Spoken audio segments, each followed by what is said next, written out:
Halo, perkenalkan nama saya Kena Esther Lonto dengan NIM 2202-1106-0040 dari kelas TIK 2041C.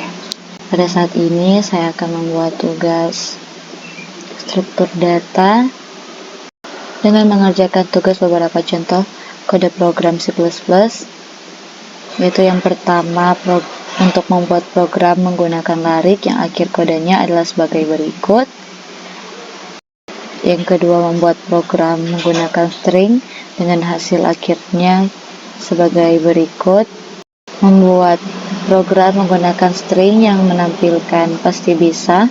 Yang keempat, membuat program menggunakan pointer yang menampilkan judul, pengarang, jumlah. Yang kelima, membuat program yang dapat mempertukarkan dua bilangan. Dan yang keenam, membuat program yang menampilkan masukan nilai dan keluaran fungsi faktorialnya. Kita masuk ke dalam program yang pertama, yaitu program larik.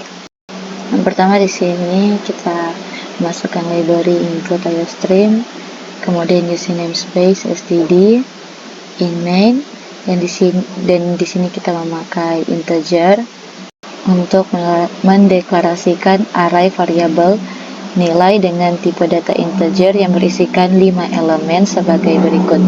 Kemudian di sini saya menggunakan for untuk menampilkan nilai secara berurutan dari elemen 0 sampai dengan elemen 4. Kemudian saya menggunakan cout untuk menampilkan output tersebut. Selanjutnya coba kita run. Di sini sudah muncul outputnya. Kemudian kita akan lanjut ke program yang kedua. Di sini masih tetap sama. Kemudian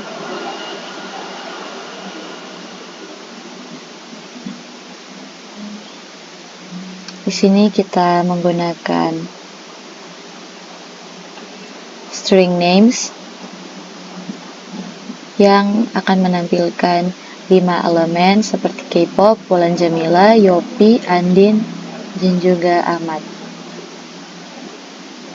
Kemudian kita menggunakan for untuk menampilkan 5 elemen itu secara berurutan dari 0 sampai dengan yang keempat.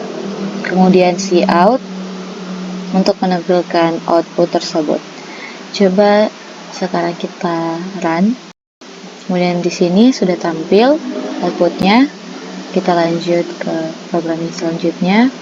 Di sini kita tetap masih menggunakan include, dan pada saat ini kita masuk ke in main.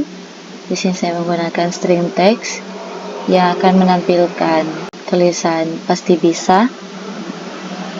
Kemudian for untuk menampilkan pasti bisa secara satu persatu atau seperti berurutan ke bawah. Kemudian kita coba run. Outputnya atau hasil outputnya seperti ini. Kemudian kita lanjut ke program selanjutnya. Seperti biasa, tetap sama, masih menggunakan library include. Kemudian di sini ada struct boot dan string title, string author, dan juga integer quantity. Kemudian di in, di sini ya, in main, book adalah deklarasi variabel book bertipe book yang merupakan sebuah instance dari struct book. Kemudian di sini ada book bintang ptr book sama dengan book adalah deklarasi pointer bertipe book. Dia mengacu ke variabel book.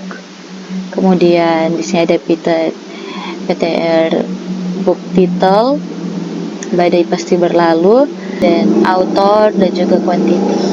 Kemudian di sini ada cout judul untuk mencetak judul buku ke layar. Begitu juga dengan pengarang dan jumlah. Kemudian coba kita run untuk menampilkan hasil outputnya. Kemudian di sini hasil outputnya seperti ini. Kita lanjut ke program yang selanjutnya.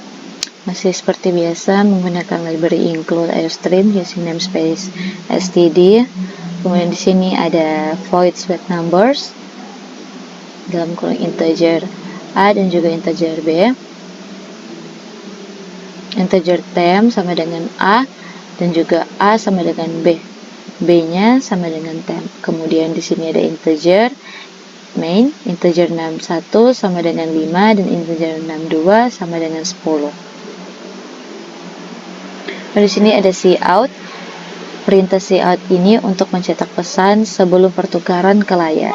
Begitu juga dengan cout yang di bawah ini, cout yang akan mencetak nilai dari 61 dan 62 ke layar sebelum pertukaran. Kemudian coba kita run terlebih dahulu. Dan di sini hasil outputnya. Kita lanjut ke program yang terakhir. Di sini sudah ada komentar-komentarnya, tapi saya akan tetap menjelaskan. Jadi yang pertama kita tetap masih memakai include IOStream, isi namespace std, juga memakai integer main, integer angka. Faktorial sama dengan 1 adalah untuk mendeklarasikan variabel angka untuk menyimpan masukan, dan faktorial untuk hasil faktorial dengan inisialisasi 1. Kemudian cout untuk menampilkan pesan permintaan masukan pengguna. Cin merupakan atau untuk membaca masukan pengguna dan menyimpannya dalam variabel angka. Kemudian if adalah untuk memeriksa apakah angka adalah bilangan negatif. Cout adalah untuk mencetak pesan yang salah. Else adalah jika misalnya angka non-negatif, dia akan masuk ke sini. Kemudian for adalah untuk perulangan, untuk menghitung faktorial. Kemudian di sini di bawah ada faktorial untuk mengakumulasi hasil faktorial. Kemudian di sini kita menggunakan cout berfungsi untuk mencetak atau untuk menampilkan hasil faktorial. Kemudian kita coba run. Di sini muncul masukan angka untuk menghitung faktorial.